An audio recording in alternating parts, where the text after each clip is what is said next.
Good afternoon. We are excited about this week. This week in worship, we enter a brand new phase of step by step. We spent the previous 5 weeks examining what we are calling the 5 foundational steps, trying to understand what it means to live a life immersed in the culture of Scripture and prayer. Not just memorizing a Bible verse, not just saying a prayer, but to have our lives immersed in a new way of thinking and being in the world. We recognize that one of the ways that happens is by being nurtured in worship and Sabbath keeping. It's one of the gifts that we don't just experience alone, but that our community offers us.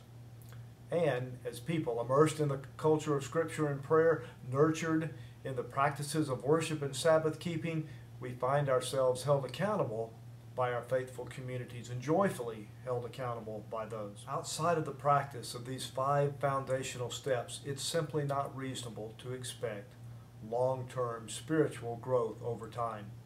The 12th chapter of Romans says to us, "Do not be conformed to this world, but be transformed by the renewing of your mind so that you may discern what is the will of God."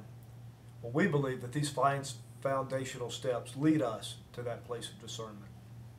We'll begin a new phase of Step by Step this week as we seek to identify one of the places where our culture and our faith find themselves at tension. The theme that we'll start to talk about all throughout the month of October is I will examine how I relate to my possessions, which is a really interesting theme. As you think about it, our culture has such clear messages about possessions. I think that we are a culture that really values our possessions. Without a doubt, we all have stuff, and our stuff is important to us. Some of us have more stuff than other people. And what we're not going to say during the month of October is that that stuff is bad or that there's something inherently wrong in having things. But I think what we're at risk of as a society is placing too much emphasis on our stuff and finding meaning and value instead of in ourselves in the things that we possess. So in a variety of different ways this month, beginning this Sunday in worship, we will start to talk about how we can examine in a very intentional way the ways that we relate to our stuff and our possessions. This week, I watched SportsCenter a couple of times. Actually, every week I watch SportsCenter a couple of times. I enjoy it. Enjoy getting the scores and hearing what happened with the different teams. I like watching the highlight films, all that. It's fun. And I watched the commercials with special attention to see what they were trying to say to me, assuming that, as the advertisers do, that SportsCenter is a male-oriented show.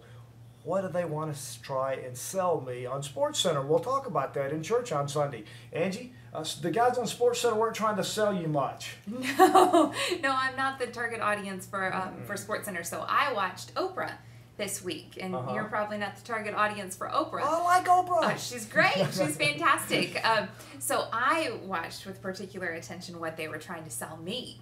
And it was really insightful. I look forward to talking about that on Sunday. But then I did it with my kids' show, one of the shows that my kids love to watch, and paid attention to what they were trying to sell my kids and how they were trying to sell it to them. And it was very uncomfortable to me. And even the way they reacted was exactly as the advertisers wanted them to react.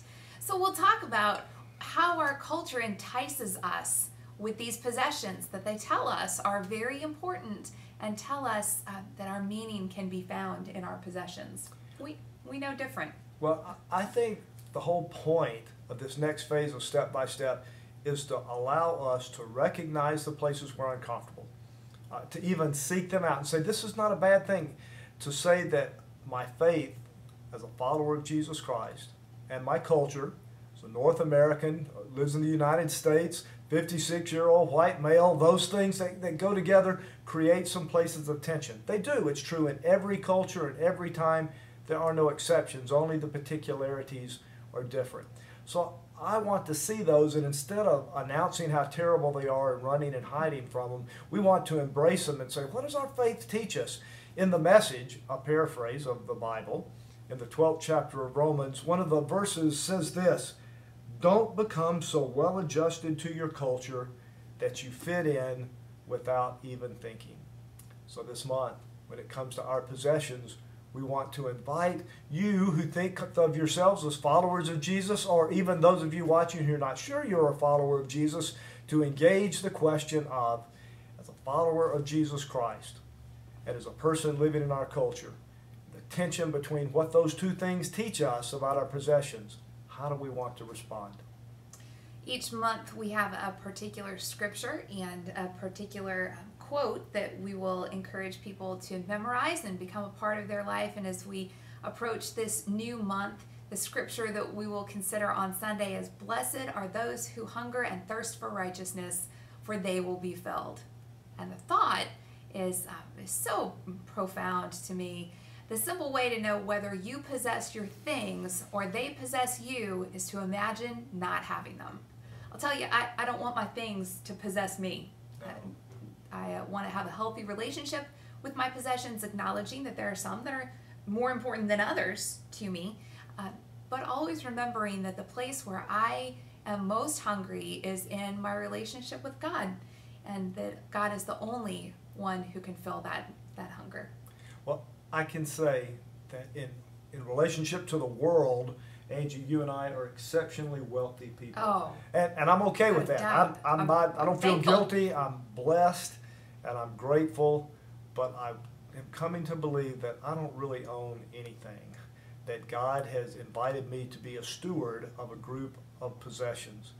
And I want to do that in a way that's faithful to God, in a way that's respectful of the people around me, and a way that's respectful of folks who don't have the possessions I have. So we're just excited about exploring these questions together and with you. Over the next month in worship, we have a group of about 6 people who are inviting the congregation to think about this in particular ways, and they'll be speaking to us in worship. So for those of you who come to St. Paul's, we'll have a lot more. And for those of you who just join us on YouTube, we're just really glad you're here and pray that you'll join us in engaging these questions.